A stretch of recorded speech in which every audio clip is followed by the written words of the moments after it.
میرے دل کی دہلیز بھی آپ نے تبھی پار کی تھی جب میں پہلی بار آپ کو دیکھا تھا۔ اس کے بعد سے ہی میں ہر اس جگہ آپ کے پیچھے جاتا تھا جہاں آپ جاتی تھیں، اور اس دن جب میں نے آپ کو روتے دیکھا تو مجھ سے آپ سے بات کیے بغیر رہا نہ گیا، اور میں سمجھتی رہی ہماری قسمت ہمیں بار بار ایک دوسرے کے سامنے لا کھڑا کرتی تھی۔ اناپ پہ تو گویا ایک نیا انکشاف ہوا تھا۔ یونیورسٹی سے گھر واپس وہ اسی اچھے موڈ سے آئی تھی۔ اتنے دنوں بعد وہ اتنی خوش نظر آ رہی تھی۔ اس کا ہنستا مسکراتا چہرہ دیکھ کر گھر کا ہر فرد خوش تھا۔ آج بہت دنوں بعد اس نے آذر کے کمرے کا رخ کیا تھا۔ وہ صوفے پر بیٹھا، پاؤں سامنے میز پر رکھے، گود میں لیپ ٹاپ لیے بیٹھا تھا۔ آذر بھائی، اناب نے دروازے پر دستک دیتے اسے پکارا۔ آذر بھائی، اناب نے دروازے پر دستک دیتے اسے پکارا۔ آذر نے سر اٹھا کر اس کی جانب دیکھا۔ آ جاؤ، اور اسے اجازت دی۔ کیسے ہیں آپ؟ وہ ان کے پاس آ کر صوفے پر بیٹھی تھی۔ میں بالکل ٹھیک، تم بتاؤ آپ کیسی ہو؟ میں بھی بالکل ٹھیک، وہ چہکتی ہوئی بولی۔ بہت خوش لگ رہی ہو، آذر اس کی خوشی دیکھتے ہوئے بولا۔ کیوں، میرا خوش ہونا منع ہے کیا؟ وہ بھی ویسے ہی چہک رہی تھی۔ بالکل نہیں، میں تو چاہتا ہوں میری موٹی ہمیشہ خوش رہے، وہ اسے چھیڑتے ہوئے بولا۔ بھائی، میں موٹی نہیں ہوں، وہ چڑھتے ہوئے بولی۔ آذر ہنس دیا۔ کیا کر رہے ہیں؟ اناب نے لیپ ٹاپ دیکھتے ہوئے پوچھا۔ جاب ڈھونڈ رہا ہوں، آذر کندھے اچکاتے ہوئے بولا۔ بھائی، آپ کے کالگ کا کیا ہوا، وہ ملا؟ اناب نے سنجیدگی سے پوچھا۔ ہاں، کچھ دن پہلے ہی پولیس کو وہ دبئی سے ملا ہے، اپنی فیملی سے ملنے آیا تھا۔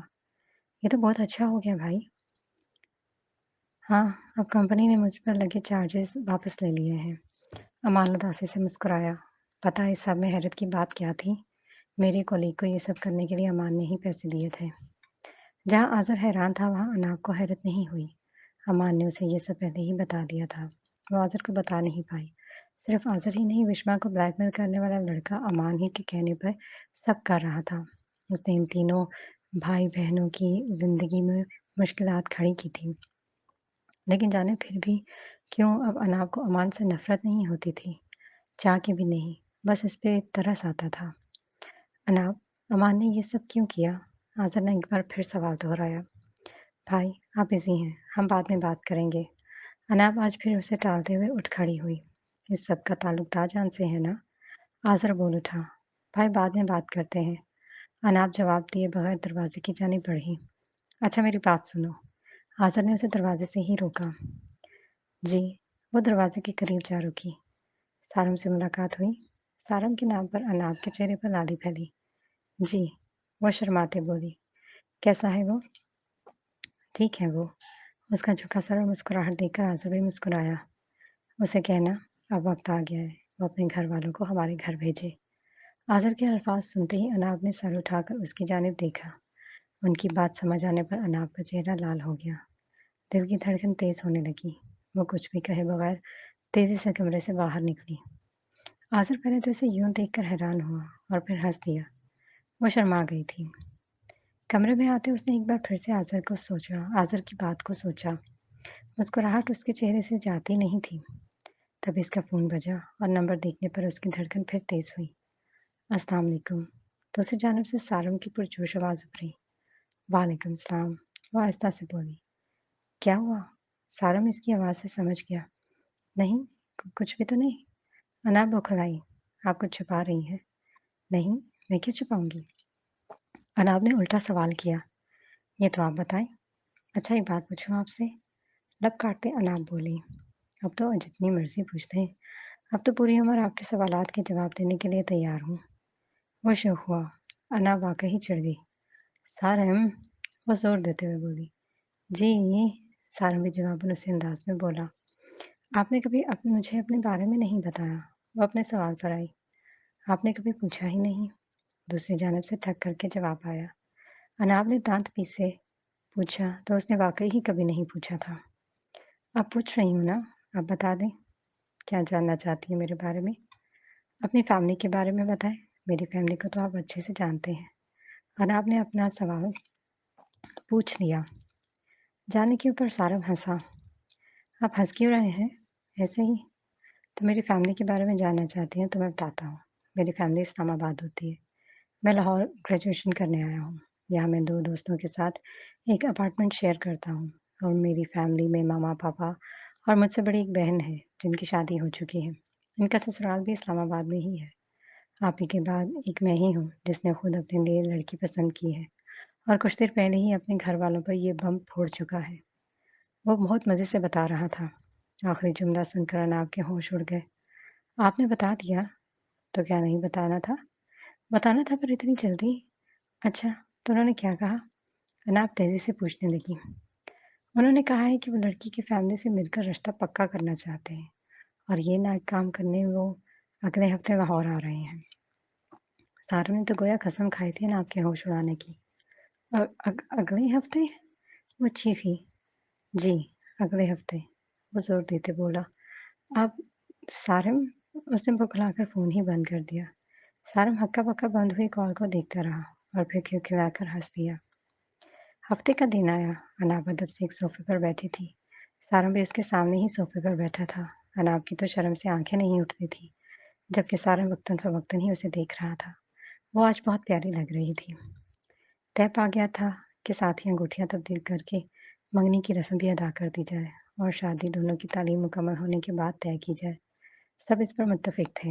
اناب کے ہاتھ میں سارم کی انگوٹھی پہنائی گئی۔ سارم نے اناب کے نام کی انگوٹھی پہنی۔ دونوں کا رشتہ مزید مضبوط ہوا۔ دونوں ایک دوسرے سے منسوب کر دیے گئے۔ اناب نے نظریں اٹھا کر سب کو دیکھا۔ ہر کسی کا چہرہ خوشی سے چہک رہا تھا۔ اناب نے سب سے نظر بچا کے سامنے دیکھا۔ سارم نے بھی اسی پر حاضر کی کسی بات پر سر ہلاتے سامنے دیکھا اور وہ پھل وہیں ٹھہر گیا۔ دونوں کی نظریں ملیں۔ دونوں کی آنکھوں کے سامنے ایک منظر گھوم گیا۔ وہ لمحہ جو امر ہو گیا تھا۔ یونیورسٹی بک شاپ میں وہ پرنٹر کا قصہ دونوں کی زندگیوں میں ایک حسین باب کھول گیا۔ پہلی بار ایک دوسرے کو دیکھ کر شاید دونوں کی روحوں نے ایک دوسرے کو پہچان لیا تھا۔ شاید دل کہیں نہ کہیں جان گیا تھا یہ دو روحیں ہمیشہ ہمیشہ کے لیے ایک ہونے کے لیے ہی آج آمنے سامنے آئی ہیں۔ ایک طویل اور تھکا دینے والے باب کے بعد ان دونوں کی زندگی کی کتاب کا ایک نیا باب کھولنے جا رہا تھا، جس کا آغاز انتہائی خوبصورت تھا اور اس خوشگوار باب پہ دونوں کی زندگیوں کا مشکل باب ختم ہوا۔